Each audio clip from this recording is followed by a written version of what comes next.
Hello all of you, most welcome है आप सभी का आपके अपने YouTube channel Balaji study motion पर। स्टूडेंट्स, आप सभी लोगों को क्लास 12 की मैथमेटिक्स के अंतर्गत समाकलन के अनुप्रयोग चैप्टर को पढ़ाया जा रहा है, जिसमें मैंने बालाजी प्रकाशन बुक से प्रश्नावली 17.1 के अंतर्गत क्वेश्चन नंबर 1 से लेकर क्वेश्चन नंबर 7 तक के प्रश्नों को डिस्कस कर दिया है। इसके पहले की वीडियो में आप उन वीडियो को देख सकते हो। चैनल की प्लेलिस्ट पर जाइए, आपको सारे वीडियो सीरियल से प्रत्येक चैप्टर के मिल जाएंगे।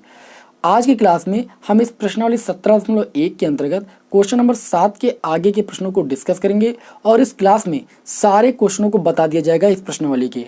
ठीक है, तो ये प्रश्नावली आज की क्लास में खत्म हो जाएगी। तो चलिए बिना देरी करते हुए क्लास को स्टार्ट करते हैं। तो हमने आपके सामने क्वेश्चन नंबर 8 को नोट किया है। क्वेश्चन नंबर 8 में बताया जा रहा है कि परवलय y² 4ax के उस भाग का क्षेत्रफल ज्ञात कीजिए जो x अक्ष, नाभिलंब तथा कोटि x बराबर 2a के मध्य स्थित है। ठीक है, अब देखिए ये सवाल आप तभी समझ पाओगे जब आपने इसके पहले की वीडियो देखे होंगे। ठीक है, यदि आप इसके पहले की क्लासों को नहीं देखा है तो ये क्वेश्चन समझने में आपको थोड़ी सी प्रॉब्लम हो सकती है। ठीक है, लेकिन मैं पूरी कोशिश करूंगा कि यदि आप पहली बार भी इस क्लास को देख रहे हो तो पूरी बात आपको समझ में आ जाए।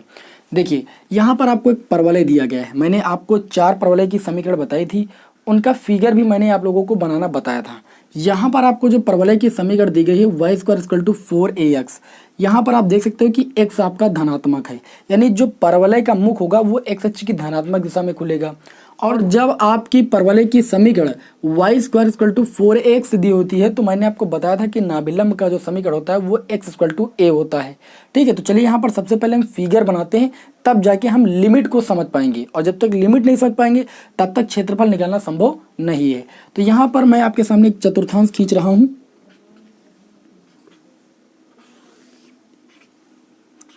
ये आपका मूल बिंदु है O 0,0।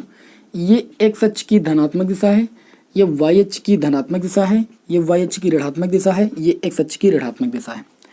अब यहाँ पर आपको जो परवलय का समीकरण दिया गया है वो आपको दिया गया है y² 4ax। x यहाँ पर धनात्मक है, इसका मतलब ये है कि जो परवलय होगा वो x अक्ष की धनात्मक दिशा में बनेगा। ये परवलय आपका ऐसे बनेगा। ठीक है, ये आपका परवलय हो गया। अब हमने आपको बताया था कि जब आपको परवलय का समीकरण y² 4ax दिया जाए तो जो नाभिलंब का समीकरण होता है वो आपका होता है x a। यहाँ पर मैं मान लेता हूँ कि मूल बिंदु से a दूरी पर एक आपका नाभिलंब खींचा जाता है। ये आपका नाभिलंब खींच दिया गया। अब ये a दूरी है, इसलिए इस बिंदु के निर्देशांक हो जाएंगे a, 0। लेकिन उन्होंने बताया है क्वेश्चन में कि नाभिलंब तथा कोटि दी गई है x 2a। अगर ये दूरी आपकी a है तो a और आप आगे अगर रेखा खींचोगे तो ये जो बिंदु आपका हो जाएगा ये आपका हो जाएगा 2a, 0। तो इस क्वेश्चन में ये बताया गया है कि इस नाभिलंब और इस कोटि 2a के बीच जो आपका एरिया घिर रहा है उसका आप क्षेत्रफल फाइंड कीजिए।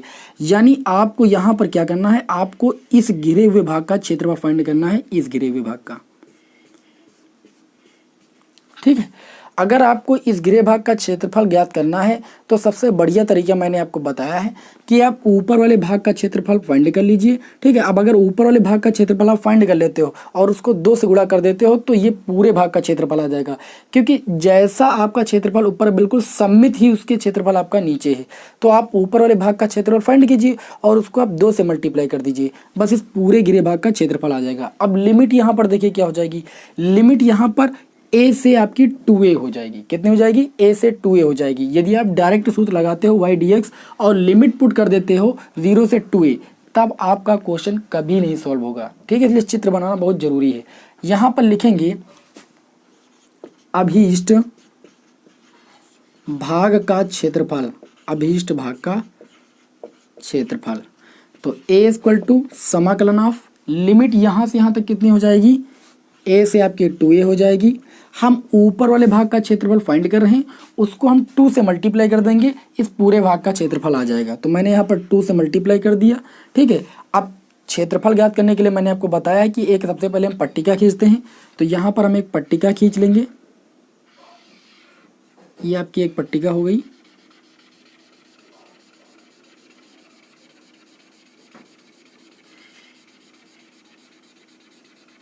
ठीक है, ये dx हो जाएगा, ये आपका y हो जाएगा। तो इस पट्टिका का क्षेत्रफल हो जाएगा y dx, क्योंकि आयत का क्षेत्रफल होता है लंबाई गुणे चौड़ाई। ये लंबाई हो गई और ये आपकी चौड़ाई हो गई dx। तो y dx मैंने लिख दिया यहाँ पर। ये आपका हो जाएगा a equal to 2 times limit आपकी हो जाएगी a से 2a। आप देखिए समीकरण आपको दी गई है Y square equal to 4ax। यहाँ पर लिखोगे Y square equal to 4ax। तो यहाँ से आपको y की वैल्यू फाइंड करनी होगी। ये स्क्वायर उधर जाएगा, अंडर रूट आपका 4ax हो जाएगा। इसको आप लिख सकते हो y इक्वल टू 2√a और इंटू में √x। ऐसा आप इसको लिख सकते हो। ये चीज़ आप यहाँ पर पुट कर दीजिए y के स्थान पर, तो ये आपका हो जाएगा 2√a इंटू में √x और इंटू में dx। अचर पद को आप बाहर कर लीजिए। a इक्वल टू आपका हो जाएगा 2 2 जा 4√a। लिमिट आपकी हो जाएगी a से 2a और under root x dx। Clear इतनी बात। इसका आप समाकलन कर दीजिए। a इक्वल टू आपका हो जाएगा 4√a। देखिए √x का आप समाकलन करोगे आपको मिल जाएगा x की पावर 3/2 अपान में 3/2। लिमिट आपकी हो जाएगी a से 2a। इसको आगे सॉल्व करोगे तो आपको मिल जाएगा 4√a। यहाँ पर देखिए आपका जो अचर पद वो बाहर आ जाएगा, तो ये आपको हो जाएगा 2/3 बाहर हो जाएगा क्योंकि 2 ऊपर आ जाएगा, 3 अपान में रहेगा। x के स्थान पर आप अपर लिमिट पुट करोगे यानी 2a की पावर 3/2 और माइनस लोअर लिमिट पुट करोगे x के स्थान पर। लोअर लिमिट आपकी a, तो a की पावर आपका हो जाएगा 3/2। मैंने आपको बताया था 3/2 को लिखा जा सकता है 1 + 1/2। ठीक है, तो 1/2 पावर का मतलब होता है अंडर रूट। मैंने आपको कई बार बताया है, कई भी क्लासों में बता भी चुका हूँ इस बात को। तो ये आपका हो जाएगा a इक्वल टू, देखिए 4 2 जा कितना हो जाएगा 8√a अपान में 3। यहाँ पर देखिए इसको आप लिखोगे 2 की पावर 3/2 और a की पावर 3/2 माइनस a की पावर 3/2।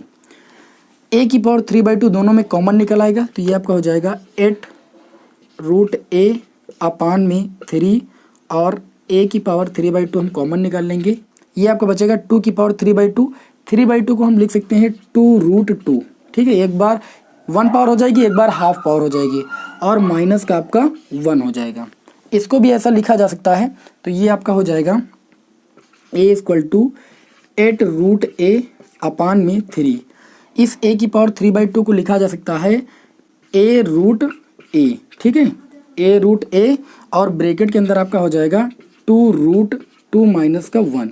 √a का मल्टीप्लाई a हो जाएगा और a का a के साथ मल्टीप्लाई हो जाएगा, तो आपको मिल जाएगा 8a² 3 ब्रैकेट के अंदर 2√2 माइनस का 1।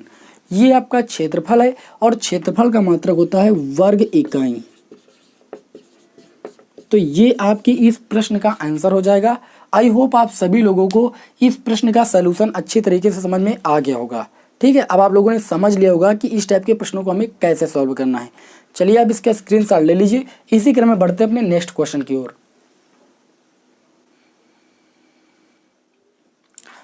अब इसी क्रम में हमने आपके सामने इस प्रश्नावली का क्वेश्चन नंबर 9 नोट किया है।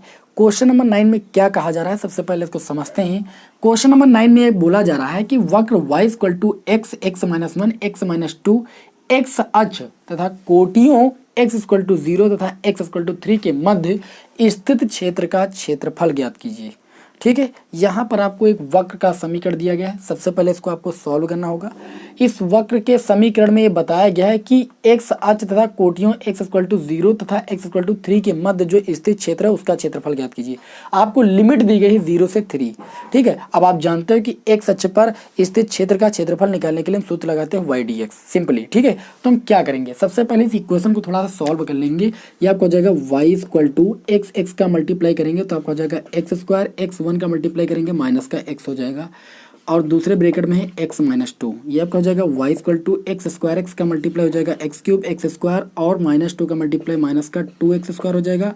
-6 और x का मल्टीप्लाई माइनस का x² हो जाएगा। माइनस का मल्टीप्लाई प्लस का हो जाएगा आपका 2x। ठीक है, यानी इस इक्वेशन को सॉल्व करने पर हमें मिल गया x³ माइनस का 3x² और प्लस का 2x।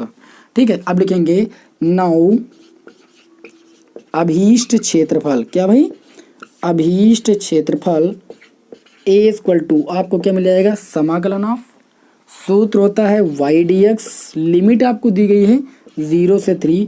y की वैल्यू आप यहाँ से पुट कर दीजिए। ये a इक्वल टू समाकलन ऑफ 0 से 3। y की वैल्यू है x³ माइनस का 3x² प्लस का 2x और ये आपका हो जाएगा dx। सबका आप अलग अलग समाकलन कर दीजिए। ए इक्वल टू आपका हो जाएगा समाकलन आप 0 से 3 x cube D x minus 3 आपका बाहर हो जाएगा, लिमिट 0 से 3 x square D x plus 2 आपका बाहर हो जाएगा, समाकलन आप 0 से 3 एक्स डी एक्स। सबका आप समाकलन कर दीजिए, फिर upper limit minus lower limit. देखिए आगे सॉल्व करते हैं, हमें क्या मिलेगा। ये आपका हो जाएगा ए इक्वल टू एक्स क्यूब का आप समाकलन करोगे तो आपका हो जाएगा एक्स की पावर 4 अपान में 4, तो 1/4 आप बाहर कर लीजिए। एक्स की पावर 4 लिमिट आपकी हो जाएगी 0 से 3 माइनस का 3 अचर पद था उसको मैंने बाहर कर लिया। एक्स स्क्वायर का हम समाकलन करेंगे एक्स के सापेक्ष, तो हमें मिल जाएगा एक्स क्यूब बाई 3, तो बाई 3 हमने बाहर कर लिया। ये आपका हो जाएगा एक्स क्यूब और लिमिट हो जाएगी 0 से 3। उसके बाद प्लस लगा है, प्लस लगाएंगे 2 लिखेंगे। एक्स का एक्स के सापेक्ष समाकलन होता है एक्स स्क्वायर बाई 2, तो बाई 2 आपका बाहर हो गया। ये हो जाएगा एक्स स्क्वायर, लिमिट हो जाएगी 0 से 3। ये आपका हो जाएगा ए इक्वल टू 1/4 अपर लिमिट 3 की पावर 4 माइनस लोअर लिमिट 0 की पावर 4 माइनस 3 से 3 आपका कैंसिल हो जाएगा।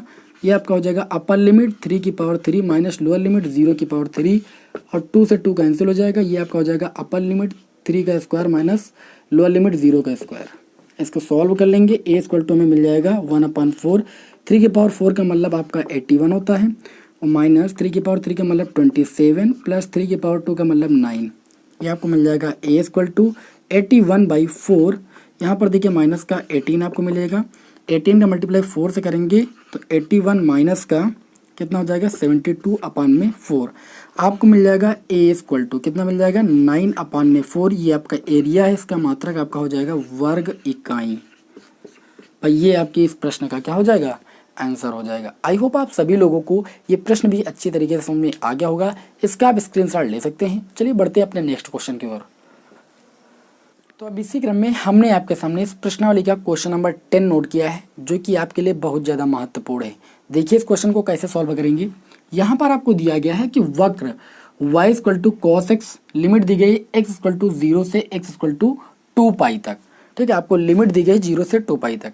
अब ध्यान दीजिए, यहाँ पर आपको एक वक्र का समीकरण दिया गया y equal to cos x. दिए गए वक्र का हम कर्व कैसे बनाते हैं, सबसे पहले ये जान लीजिए। जब आपको curve y equal to cos x दिया जाएगा तो उसका जो वक्र है वो आपका ऐसे बनता है। जरा ध्यान से देखिएगा, यहाँ पर y equal to cos x का जो कर्व होता है वो आपका ऐसे होता है।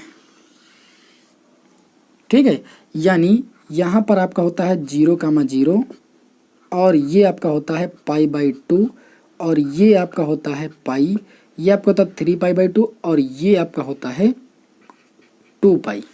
समझिएगा यहाँ पर ध्यान से, जितना एरिया यहाँ से यहाँ तक होता है उतना ही एरिया यहाँ से यहाँ तक होता है। मेरा थोड़ा सा छोटा लग रहा है।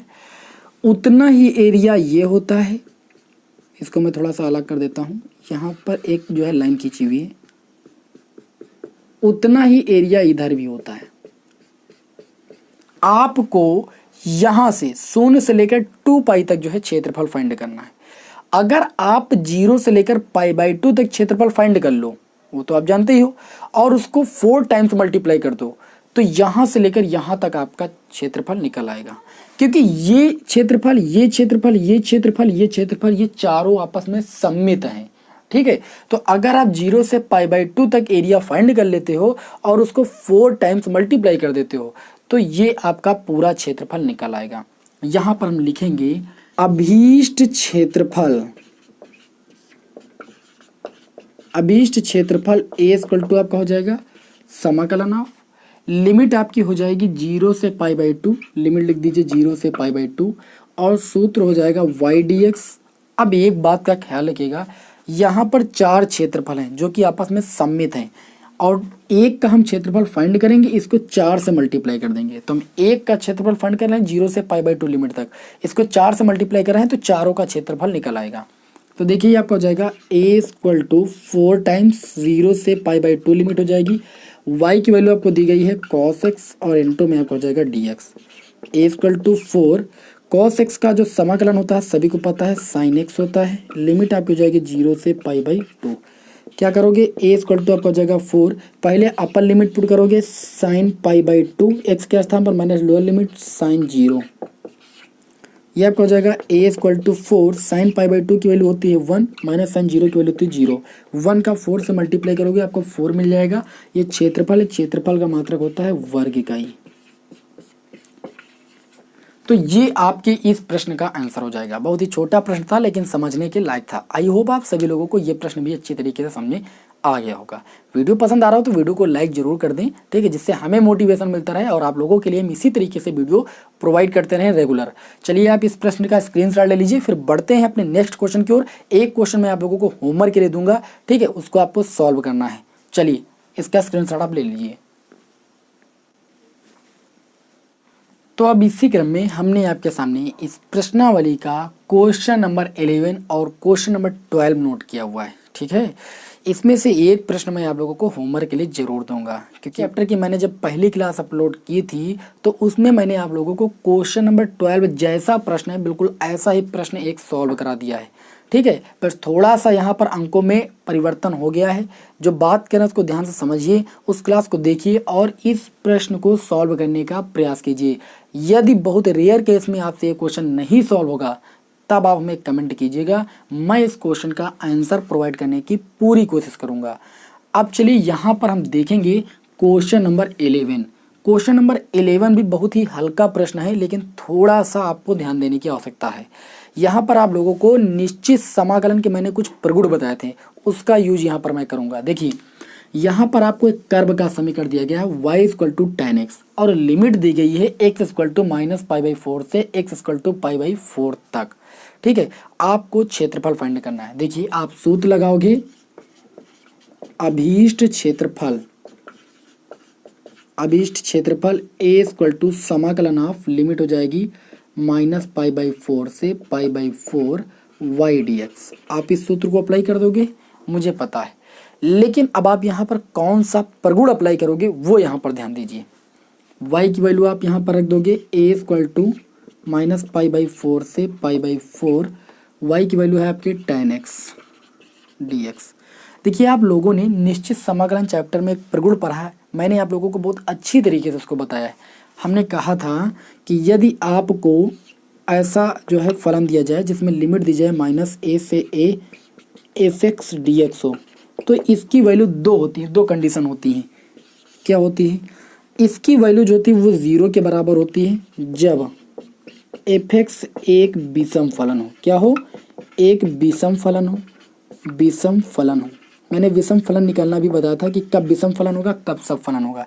जैसे यहाँ पर एफ एक्स है, एक्स के स्थान पर अगर हम माइनस एक्स पुट कर दें और एफ एक्स के मान में कोई परिवर्तन ना हो तो वो आपका सम फलन कहलाएगा, और अगर मान में परिवर्तन हो जाएगा तो वो आपका विषम फलन हो जाएगा। और उसके बाद मैंने दूसरी कंडीशन में ये बताया था कि इसकी वैल्यू होगी 2 टाइम्स समाकलन ऑफ 0 से a F x D x के बराबर जब एफ एक्स एक सम फलन हो। क्या हो? एक सम फलन हो। ये आपका प्रगुण था, इस प्रगुण को मैंने यहाँ पर यूज किया है। तो फलन आपको tan x दिया गया है, अगर x के स्थान पर आप देखिए माइनस एक्स पुट करोगे तो tan माइनस एक्स की वैल्यू हो जाएगी माइनस tan x, यानी इसके मान में परिवर्तन हो जाएगा। और अगर मान में परिवर्तन हो गया तो इसका मतलब ये एक आपका विषम फलन है। तो आप लिखोगे कि चूंकि tan x एक विषम फलन है। क्या है भाई? एक विषम फलन है, फलन है, इसलिए इस प्रगुण से इसकी वैल्यू जो हो जाएगी वो आपकी कितनी हो जाएगी? 0 हो जाएगी, यानी जो क्षेत्रफल होगा वो आपका 0 वर्ग इकाई होगा। ये आपके इस प्रश्न का आंसर हो जाएगा। तो आई होप आप सभी लोगों को आज की ये छोटी सी क्लास पसंद आई होगी। इस क्लास में मैंने महत्वपूर्ण क्वेश्चनों को बताया है, तो आई होप आप सभी लोगों को ये पूरे क्वेश्चन अच्छे तरीके से समझ में आ गए होंगे। अब नेक्स्ट क्लास में मैं आप लोगों को मिलूंगा इस चैप्टर की अगली प्रश्नावली के प्रश्नों के साथ। चलिए फिर मिलते हैं नेक्स्ट वीडियो में। जय हिंद, जय भारत।